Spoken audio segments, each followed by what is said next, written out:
درود بچه، حالتون چطوره؟ بچه امروز میخوام تمام داستان جدا شدن هیچ کس از گروه ملتفت رو بگم و ادامه داستانی که اتفاق افتاده. بچه تمام این حرفایی که الان میزنم همش از زبون خود فداییه. این حرفا رو میزنم چون فکر میکنم لازمه یه سری مسائل رو شفاف کنم قبل اینکه به ادامه کار برسیم. شهریور 1401 عکسای سروش لشکری با مجاهدین به دستم رسید و با بقیه اعضا به این نتیجه رسیدیم که دیگه تو ملتفت نباشه تا کسی نتونه به ملتفت وصله مجاهدین بچسبونه. این مسئله همزمان شد با انقلاب زن زندگی آزادی. ما دیدیم تو بهبه‌های انقلاب و کشته شدن مردم فرصت نیست به این مسئله بپردازیم، غافل از این که سروش لشکری خیلی کثیف‌تر از این حرفاست. وسط انقلاب ایشون با همسرش حضوری میره پیش اعضای مجاهدین در استرالیا. 21 آذر 1401 توییت میکنه عضو هیچ گروه هنری نیست. و دقیقا فردای اون روز مجاهدین شروع میکنه به استفاده مکرر از لفظ سرقم قدغن با عنوان شعار تبلیغاتیش.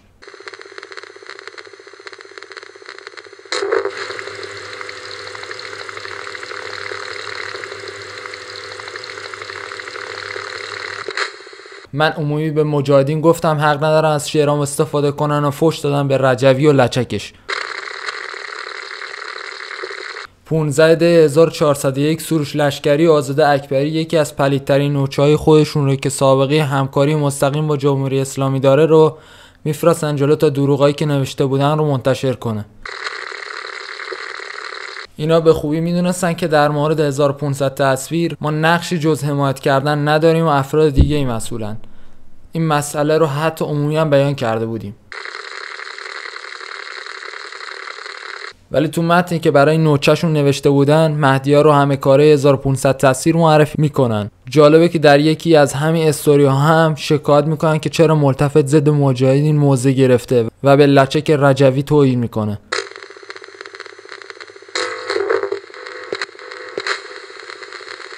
از فردای اون روز رسانه‌های جمهوری اسلامی شروع کردن به مطلع زدن ضد مهدیار و 1500 تصویر بر اساس چیزی که این دو بیشرف از طریق نوچه‌شون منتشر کرده بودن. 14 بهمن 1401 سروش لشکری بیشرفی خودش رو به اوج میرسونه و مثل سایبری تمام عیار وسط انقلاب توییت میزنه، میگه 1500 تصویری که یه سری آدم داوطلبن که دارن علیه جمهوری اسلامی مجانی میجنگن و اولویتشون اولویت‌های مردم نیست. آخر بهمن 1401 مجاهدین لفظ سرخم قدغن رو از اینترنت هم فراتر میبره و میکنه پلاکرد تظاهراتی تو خیابون. 21 فروردین 1402 این آقا حقارت خودش رو به طرز شگفت انگیزی به نمایش میذاره و میره تو گروه هواداران ملتفت تو توییتر این خروار دروغ میبافه، از جمله اینکه با قاف به دلیل امنیتی در تماس نیست، نه اینکه قاف سالها سر کلاهبرداریاش از حسام جی و غیر ریده بهش و جوابش رو نمیده. مجاهد بودن همسر این آدم به کنار، این آدم کسیه که سر انتخابات 84 از رفسنجانی حروم لقمه مستعین پول میگیره و براش با آهنگسازی شاهین پژوم آهنگ به نام با هم میسازه. حالا انتخاب چیه؟ حق ماست، نمیخوایم بذاریم بیاد بالا هر کی خواست. و تا لحظه آخری هم که ایران بوده چپ و راست مراسم حکومتی و صدا سیما و جشن روازان غیره بوده. مهدی‌ها رو مجبور میکنه تا یه روز خوب میاد صدای شریعتی بذاره، از اون ور باش دعوا رو میندازه که چرا همزمان با آهنگ اصلاح طلبانه زن ستیز دخترم واسه شام میز بچین مؤذن اذان بگو آهنگ ایران رو برای من ساخته که ضد حکومته.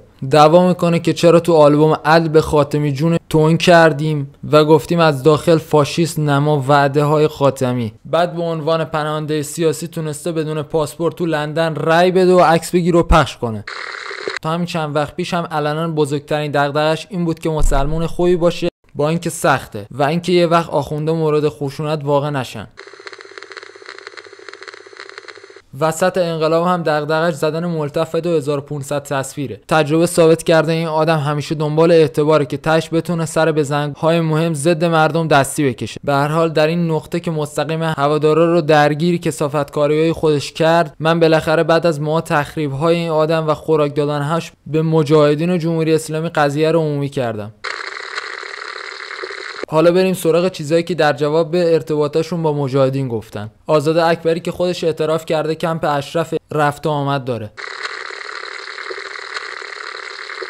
کلا جوابش خیلی جالبه. میگه نتونسته پدر مادرشو قانع کنه بیخیال مجاهدین شن. یه جای دیگه‌ش هم میگه فارسیش خیلی ضعیفه.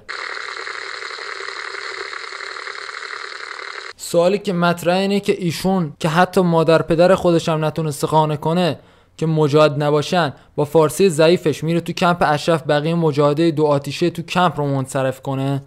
بعد کمپ اشرف باغ وحش ایشون توریستی میرن، میره کمپ اشرف چی کار میکنه؟ چه کمکی میکنه؟ کامپیوترهای کمپ رو درست میکنه برای مجاهدا، آمپول میزنه، چی کار میکنه؟ یه جا هم نوشته حسابم رو سعی نکرده ببنده. دوست خودشون توضیح داده که چجوری برای اهداف شخصی از وقت و امکانات حیاتی که برای امنیت بازداشتی ها در نظر گرفته شده سوء استفاده میکنه که چپ و راست درخواست بده حساب من رو ببندن.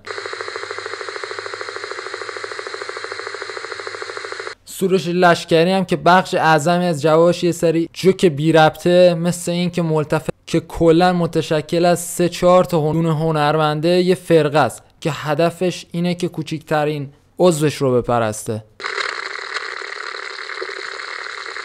از اونورم سروش نرخر توسط مدیار که خودش یه بچه 15-16 ساله بوده، وقتی سروش رفته سراغش داشته گول میخورده و گسلایت میشده. و یه سری توضیح دیگه که از ویکی‌پدیا کپی کرده آقای دکتر. یه چیز دیگه ای که بافته اینه که رابطه عاطفی باعث میشه نتونه ارتباطش رو با مجاهدین قطع کنه، ولی خودش به مردم فتوا میده که رابطهش رو باز به آشناهای مردار قطع کنه. اما مثل که خودش بشینه دم به دقیقه وسط انقلاب با اعضای مجاهدین دل قلوه بده و اطلاعات رد و بدل کنه اشکالی نداره.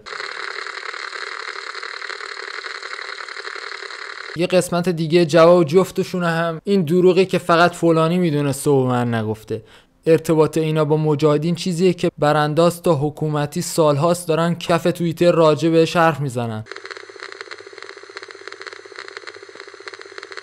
فقط من خر تا همین شهریور از قضیه خبردار نبودم. توسط اونی هم که میگن خبردار نشدم. خانواده‌شون چپ و راست تو صفحه‌های عمومیشون دارن تبلیغ مجاهدین میکنن کنار عکس سروش هیچکس، بعد میخوان به گوش من نرسه.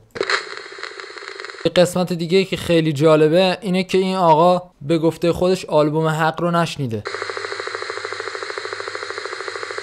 خصوصا آهنگ طواف رو نشیده که توش لفظ سرخم قدغن رو که داده به فامیله مجاهدش. بعد حالا نوشته همین آهنگ طواف که نشنیده در متن مریم فیروزه. یعنی من وقتی توی مصرع گفتم مریم فیروزم نه باج نمیدم، یعنی وقتی میگم مریم فیروز نیستم که باج بدم به امثال خمینی یا هر خر دیگه ای، یعنی آهنگ در مد مریم فیروزه، که خیلی من رو یاد سایبریای نابغه‌ای انداخت که میگفتن آهنگ قاسم کجایی در مد قاسم سلیمانیه.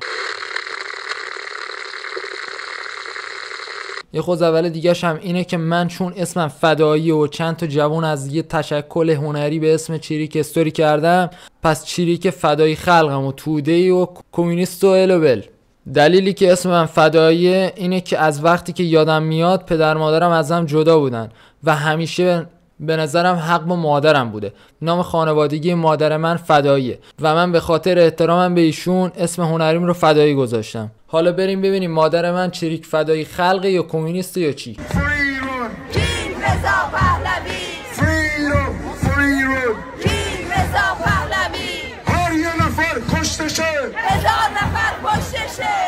من خودم هیچ کاری به هیچ گروه دسته‌بندی ندارم. من اینجام واسه گرفتن انتقام خون رفیقم از جمهوری اسلامی، هر کیم بخواد صدر راه بشه نابودش میکنم.